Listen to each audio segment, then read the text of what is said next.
Assalamualaikum warahmatullahi wabarakatuh. Jumpa kembali bersama saya Joko di Wesprogo Channel.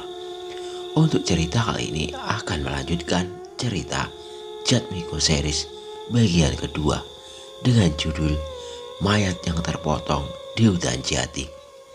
Sebelum ke cerita, jangan lupa subscribe channel ini dan nyalakan tanda notifikasi agar channel ini terus berkembang dan selalu update cerita dari saya.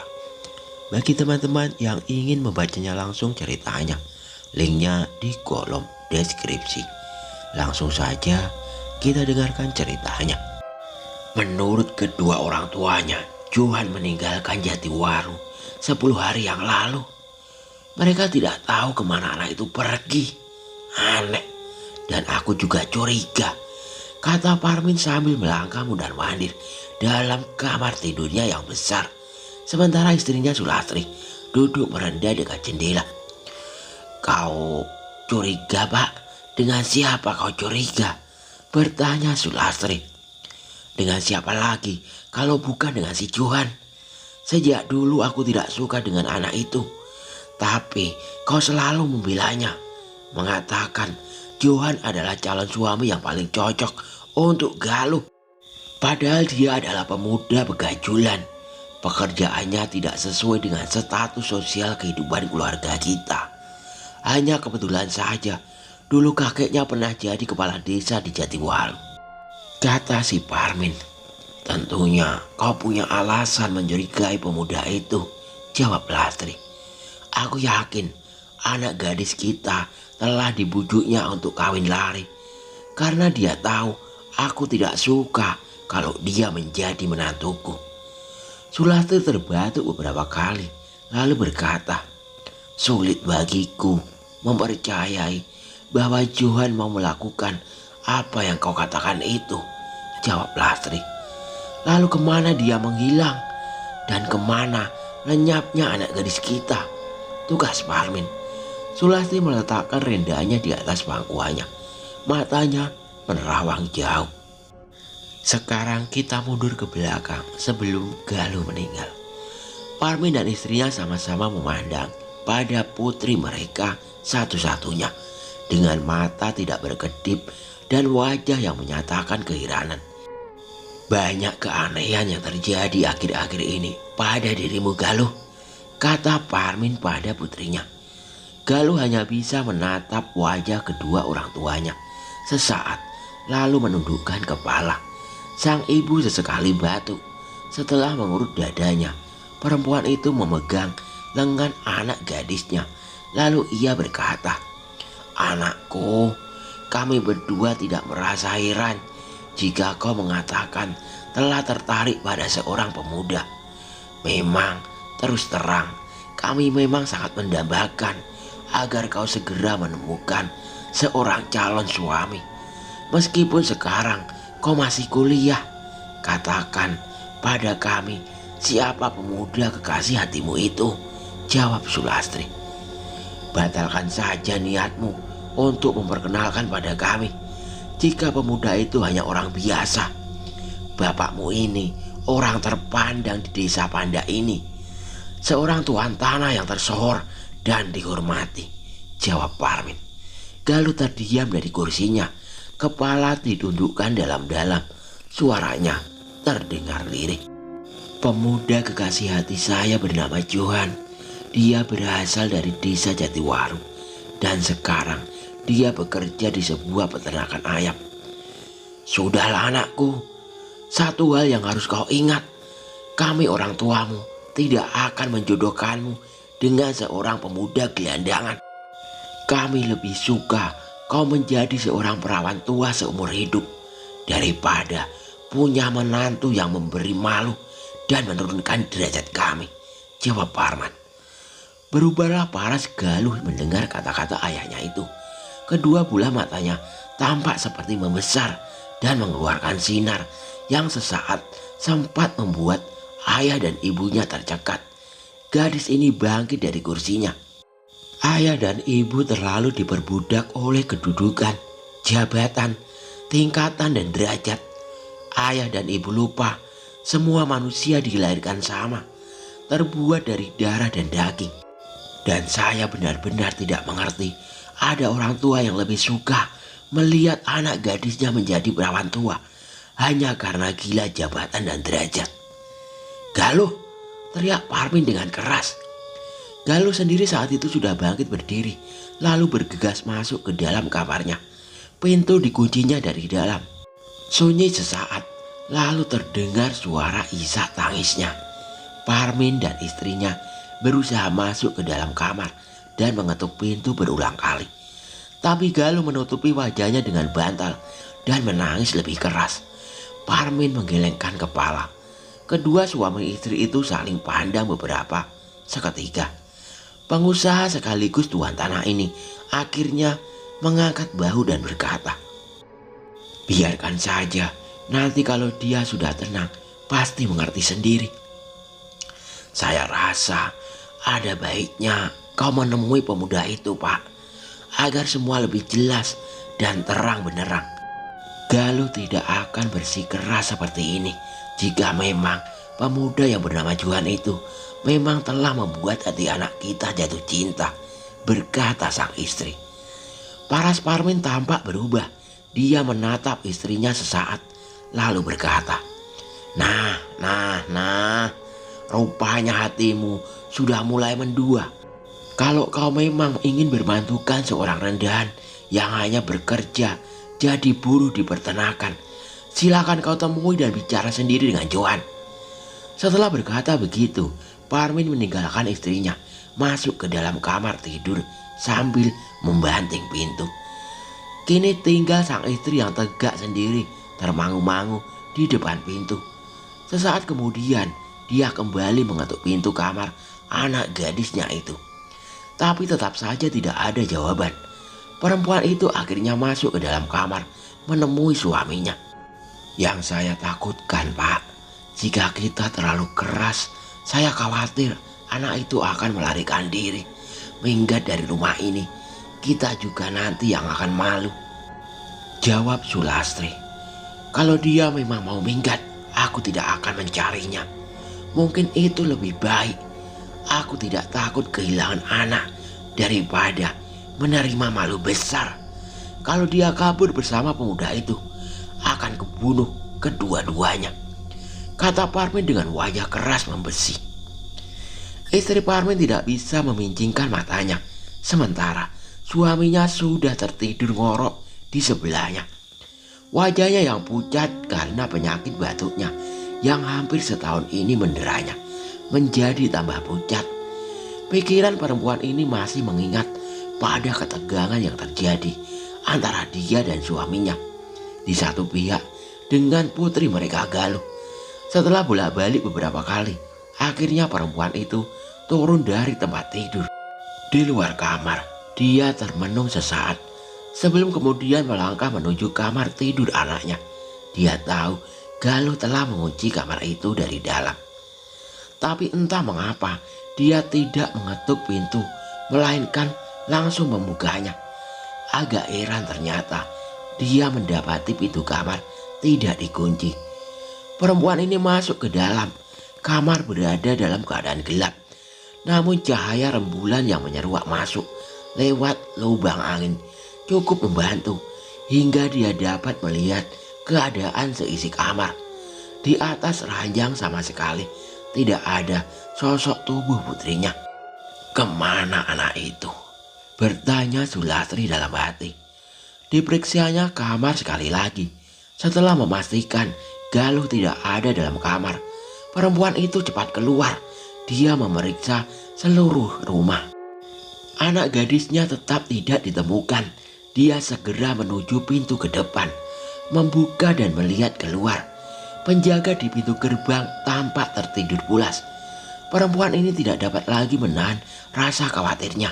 Setelah berlari, dia masuk ke dalam kamar, membangunkan suaminya dan memberitahu kalau putri mereka lenyap entah kemana.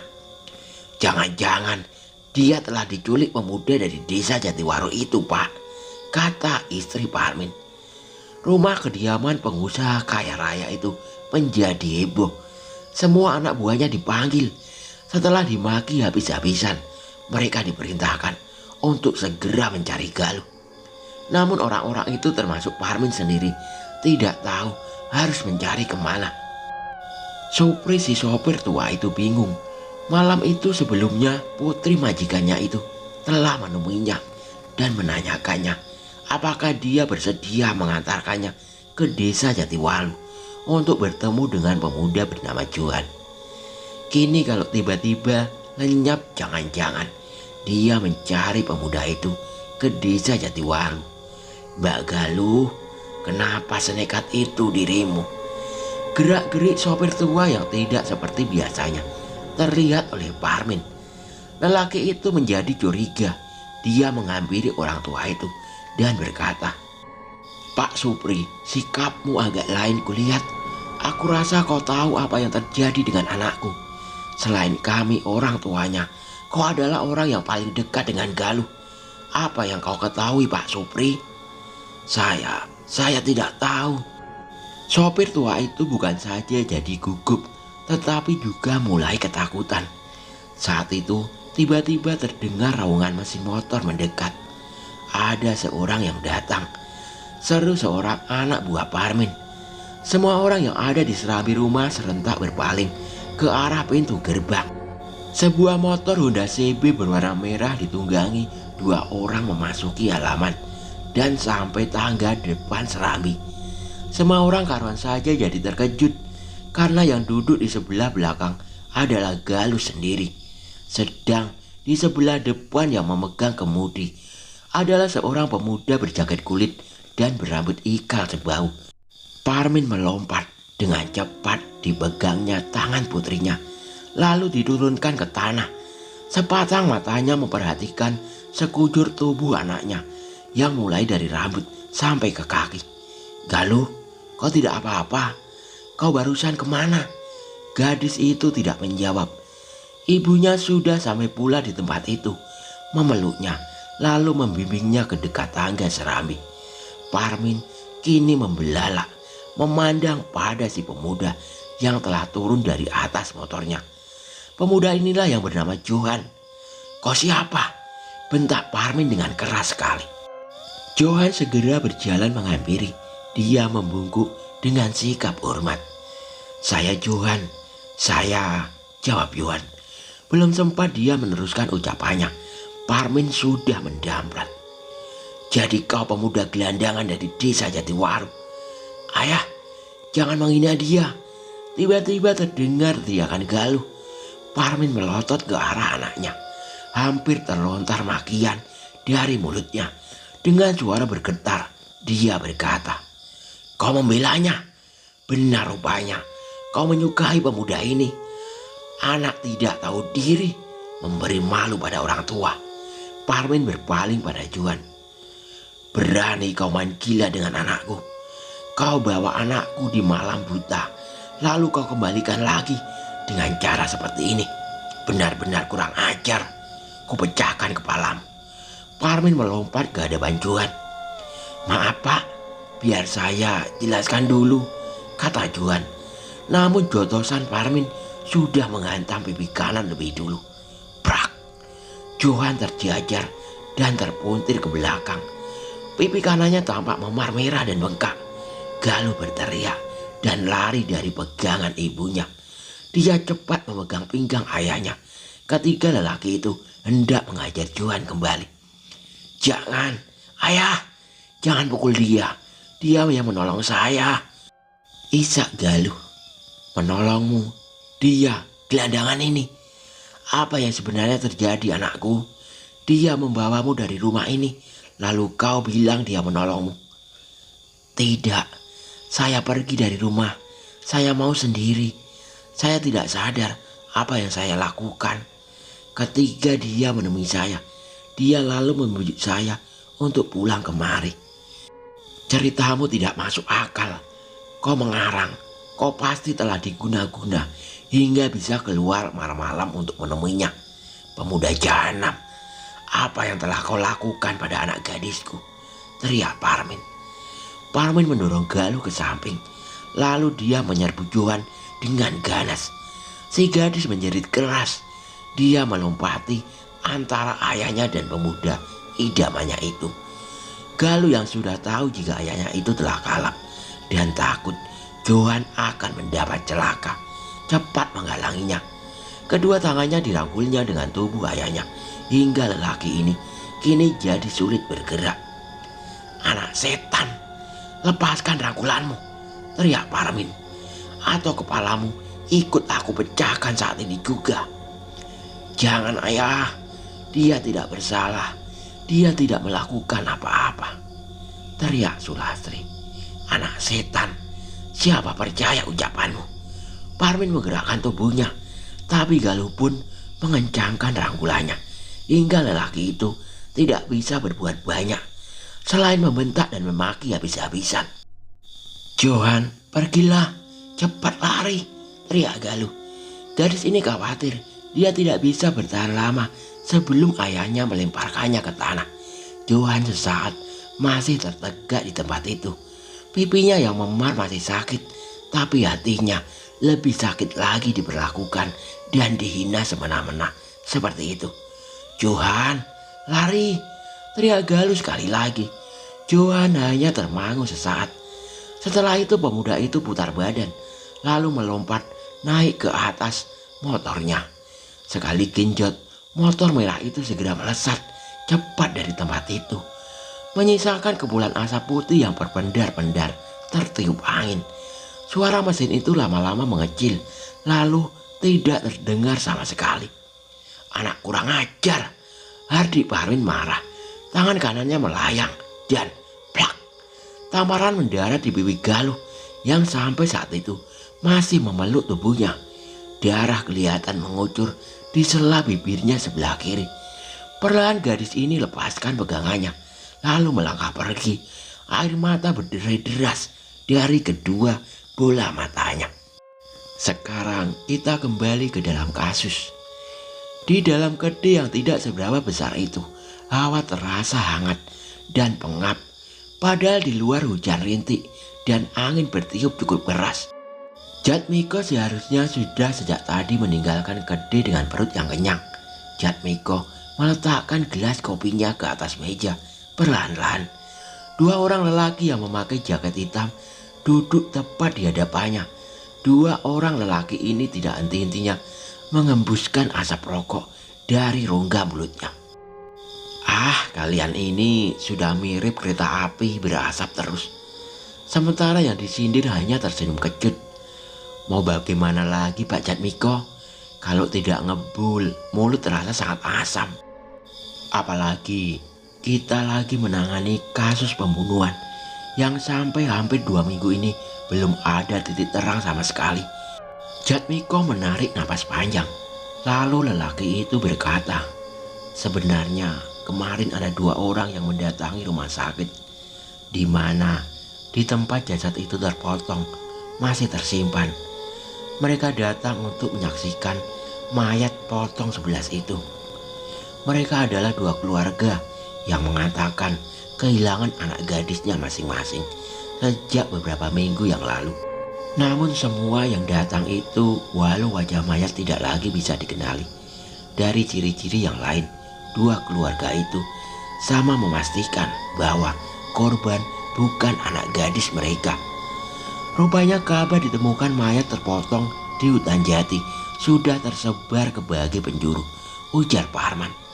"Zaman sekarang ini informasi cepat menyebar. Ada radio, televisi, dan media cetak. Apa yang harus saya lakukan sekarang, Pak?" bertanya Marwan. "Betul, saya pun perlu petunjuk Bapak," sambung Pak Harman.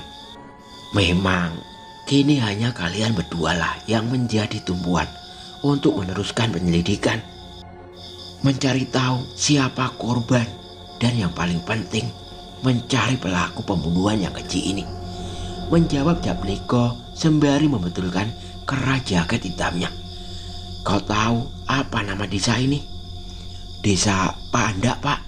Di sini ada saudagar kaya raya bernama Parmin. Sawah ladangnya berhektar-hektar.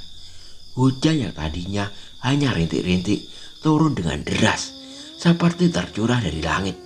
Senja itu suasana diselimuti kegelapan, layaknya sudah malam. Sesekali halilintar menyambar ganas dan guntur menggelegar mengguncang bumi. Tampaknya malam ini aku harus tinggal di desa ini. Kalian pulanglah ke Karangmojo. Mengapa kita tidak pulang bersama saja ke Karangmojo? Jatmiko tersenyum penuh arti. Entah mengapa aku tiba-tiba ingin tinggal barang semalam di desa ini. Mungkin saja ada petunjuk yang bisa aku dapatkan di desa ini. Kalau kita bergerak berkelompok seperti ini, orang yang kita tuju akan curiga. Parman dan Wawan menganggukkan kepala. Mereka berdua sangat hafal dengan karakter pemimpinnya. Meskipun masih muda, Jatmiko memiliki intuisi yang kuat jika sedang menangani suatu kasus.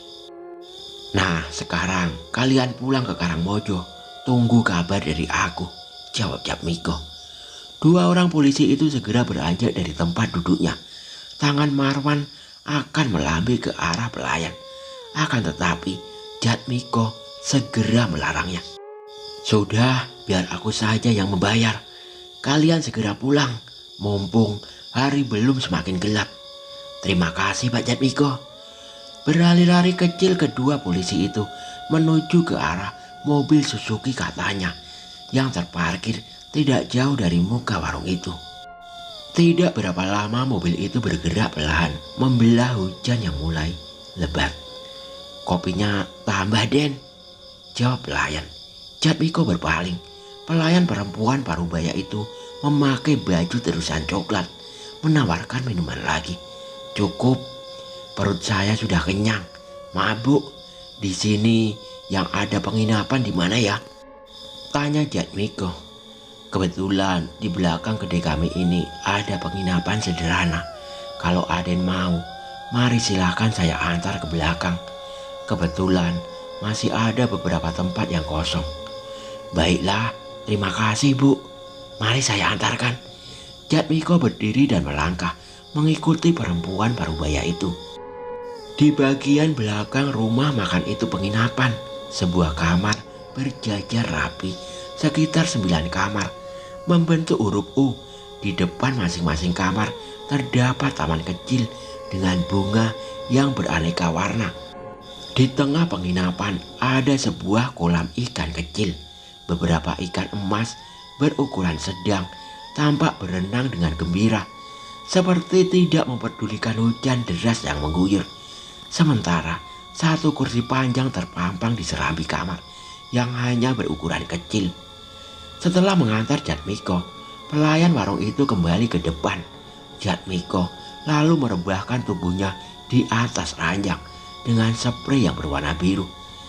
Setelah sebelumnya melepas sepatu dan meletakkan jaket hitamnya pada sebuah gantungan baju yang sederhana yang menempel di belakang pintu. Di luar penginapan, udara malam terasa dingin. Malam bertambah larut. Hujan yang tadi sangat deras kini tinggal rintik-rintik dan angin yang bertiup kencang. Desa Pandak berselimutkan kabut dan kesunyian. Di gerbang desa, para peronda yang mendapat giliran beberapa terkantuk-kantuk. Bahkan 2 di antaranya sudah mendengkur sambil berselimutkan kain sarung. 2 sosok bayangan berjalan terbungkuk dalam kegelapan. Gerakan kedua kakinya enteng dan hampir tidak terdengar. Sesekali 2 orang ini berhenti lalu menyelinap di pepohonan yang berada di kiri kanan jalan. Setelah dirasa aman, tidak ada orang yang melihat. 2 orang ini kembali bergegas meneruskan langkahnya. Seekor katak melompat menghindari injakan kaki 2 orang yang masih berjalan dengan cepat. Di samping rumpun pohon bambu, orang yang paling depan menghentikan langkahnya. Seorang lagi yang berjalan di belakang juga berhenti. Pendengarannya dipasang tajam-tajam. 2 pasang matanya memandang tidak berkedip ke muka. Di depannya dalam kegelapan, dia melihat sebuah kedai yang telah tertutup. Sebuah mobil BMW berwarna hijau terparkir tidak jauh dari muka kedai. Lama kedua orang itu menatap mobil itu. Ini mobil polisi itu. Rencana orang itu harus kita lakukan. Bayaran sudah lunas diberikan kepada kita. Saatnya kita bekerja. Baiklah, ayo lekas kita lakukan. Mumpung tidak ada orang yang melihat. Dua orang lelaki dalam gelap itu dengan cepat setengah berlari mendekati mobil BMW yang terparkir di tepi jalan. Setelah dekat, salah seorang mencoba membuka mobil dan klak. Pintu mobil terbuka mengeluarkan suara lirih. Nasib kita baik, polisi itu lupa mengunci pintunya. Ternyata polisi pun bisa sebodoh dan selalai itu. Kalau dia mengunci pintu, sudah barang tentu kita mesti kerja keras untuk mencongkelnya. Kawannya yang masih berdiri mengawasi keadaan sekitar hanya mengangguk pelan. Rais, kemarikan kantong itu. Orang yang tadi bertugas membuka pintu mobil setengah berteriak pada kawannya. Orang yang bernama Rais mendekat sembari membawa sebuah kantong yang tampak berisi berat. Kantong itu berwarna putih bekas wadah tepung terigu dengan gambar segitiga biru di tengah-tengahnya. Di atas kantong itu tampak disimpul menggunakan tali berwarna hitam. Jika diperhatikan, sesekali isi dalam kantong itu bergerak-gerak liar. Suara mendesis lama-lama terdengar. Letakkan pelan-pelan, lalu kau buka ikatan tali itu. Hati-hati, atau kau akan mampus dipatuk. Rais meletakkan kantong putih itu di jok mobil. Perlahan-lahan ikatan kantong itu dibuka. Sekali tarik saja lepas, sudah tali yang melilit. Kantong putih itu terbuka. Gerakan di dalam kantong itu semakin liar. Tidak lama kemudian seekor ular sendok berwarna hijau gelap sebesar lengan keluar sembari mendesis dari dalam kantong. Lidahnya yang merah bercabang tampak menjulur mengerikan. Binatang berbisa itu mengangkat kepalanya begitu lepas dari kantong. Melata dan lepas, tubuhnya segera lenyap di bawah jok mobil. Besok polisi itu akan meregang nyawa di patok ular ini. Orang yang bernama Sobran seperti berkata dengan dirinya sendiri. Sobran, cepat kita tinggalkan tempat ini. Tutup pintu mobil itu. Lalu dengan cepat kedua orang itu tinggalkan tempat itu. Setelah sebelumnya menutup pintu mobil dengan pelan dan rapi untuk menghilangkan jejak. Sobran menyelinap di kerapatan semak belukar. Kantong putih yang tadi dengan seenaknya dicampakkan ke tanah. Kedai itu meski keadaan masih dibilang pagi, akan tetapi sudah penuh dengan para pengunjung yang ingin menikmati sarapan pagi atau sekedar minum kopi dan bandrek sembari makan pisang rebus ataupun ketan. Sehabis hujan mengguyur semalam dan di pagi yang dingin ini memang sedap sekali untuk duduk menikmati minuman hangat sambil mengobrol dan menghisap rokok. Tetamu yang ada di kedai itu rata-rata para kuli yang sedang ada proyek pembangunan di jembatan di perbatasan Wonogiri dan Wonosari. Ada juga beberapa warga desa Panda yang memang sengaja untuk sarapan di kedai itu. Jatmiko duduk di paling pojok kanan kedai itu. Di hadapannya, di atas meja, terdampar satu gelas kopi panas dan beberapa potong pisang goreng yang masih mengepulkan asap. Lelaki itu tampak duduk santai. Beberapa kali dihisap rokok yang masih terjepit di sela-sela jari tangannya. Ramai juga warung ini. Masih pagi pengunjungnya sudah banyak yang datang. Jatmiko membatin dalam hati. Polisi itu berencana pagi itu juga pulang ke Karangmojo. Tapi tanpa disadarinya, dua pasang mata memperhatikan gerak-geriknya. Kedua orang itu duduk di dekat pintu keluar. Meskipun keduanya seperti sedang lahap menyantap dan meminum hidangannya. Akan tetapi ekor kedua mata itu tidak pernah lepas memandang ke pojok ruangan, tepat di mana Jatmiko tengah berada. Jatmiko melambaikan tangan ke arah pelayan yang baru saja mengantarkan minuman kepadanya. Beberapa pengunjung kedai pelayan itu mendatangi Jatmiko. Lalu pemuda itu mengeluarkan 3 lembar uang 100 ribuan. Ini bayaranku untuk sewa kamar tadi dan juga pesanan makananku pagi ini. Kembalinya boleh kau ambil. Si pelayan itu tentu saja gembira. Sisa kembaliannya yang dihadiahkan tetamu itu hampir sama dengan separuh upah yang bekerja 1 bulan di rumah makan itu. Si pelayan membungkuk berulang kali dan mengucapkan terima kasih.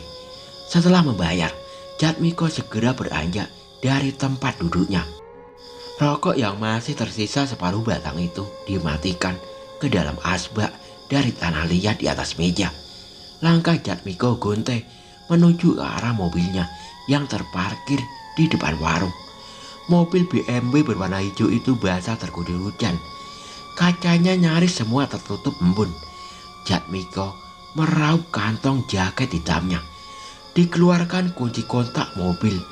Ia sedikit terkejut tak kala mobil tidak terkunci. Aku ternyata lupa mengunci pintu semalam. Jatmiko segera masuk ke dalam mobil dan duduk di balik kemudi. Sesaat kunci kontak itu akan diputar, tiba-tiba telinganya mendengar suara mencurigakan, suara mendesis. Awalnya Jatmiko menyangka itu suara ban yang bocor. Tetapi tidak, suara ban yang bocor tidak seperti itu. Lalu lelaki ini menoleh ke jok belakang ke arah suara desisan itu. Ia tertegun dan matanya was-was memperhatikan arah lantai mobil. Dari bawah jok belakang perlahan-lahan menyembul keluar sesuatu yang hijau kehitaman sebesar kepala tangan berbentuk lancip dan berkembang dengan lidah merah bercabang menjulur keluar masuk dari celah moncongnya yang tipis, serta sepasang mata kecil berwarna merah kehijauan. Benda hitam kehijauan itu menjulur keluar lalu mengangkat kepalanya. Desisannya semakin kencang, sorot matanya memandang tajam ke arah Jatmiko. Jantung polisi berpangkat sesan itu serasa berhenti berdenyut. Jatmiko menelan ludah sembari menggeleng-gelengkan kepalanya.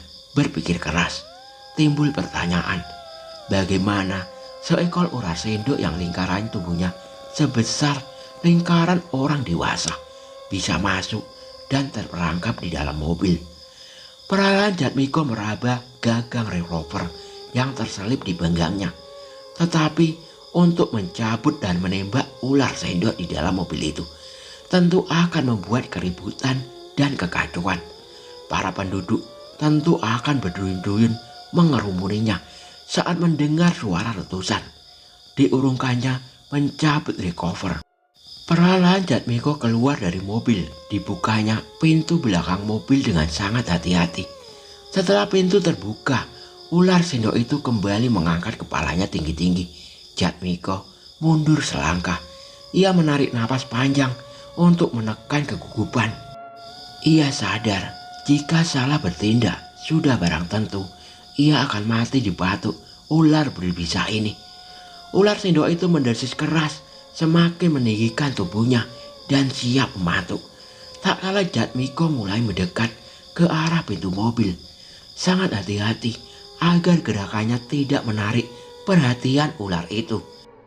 Tiba-tiba ular itu bergerak cepat. Cekatan sekali dan cepat tangan Jatmiko berkelebat. Tahu-tahu ular sendok itu telah tergencat lehernya oleh ibu jari tangan Jatmiko. Ular itu menggeliat-geliat sambil berusaha melilitkan badannya di lengan Jatmiko. Akan tetapi Jatmiko dengan sigap memegang badan ular itu menggunakan tangan kirinya. Lalu dilemparkan ular itu di tanah. Ular sendok itu menggeliat sebentar untuk kemudian melata meliuk-liukkan badannya yang panjang hampir semeter lebih. Ular itu segera menyeruang dan menghilang di balik semak belukar. Jatmiko menarik napas panjang. Aku yakin ular itu memang sengaja dimasukkan ke dalam mobilku. Tujuannya sangat jelas, nyawaku. Aku yakin ini ada kaitannya dengan kasus penemuan mayat di hutan jati itu. Ada orang yang ingin penyelidikan kasus ini dihentikan dengan cara apapun. Oke. Oke, sampai di sini dulu cerita dari saya. Nantikan kelanjutannya. Wassalamualaikum warahmatullahi wabarakatuh.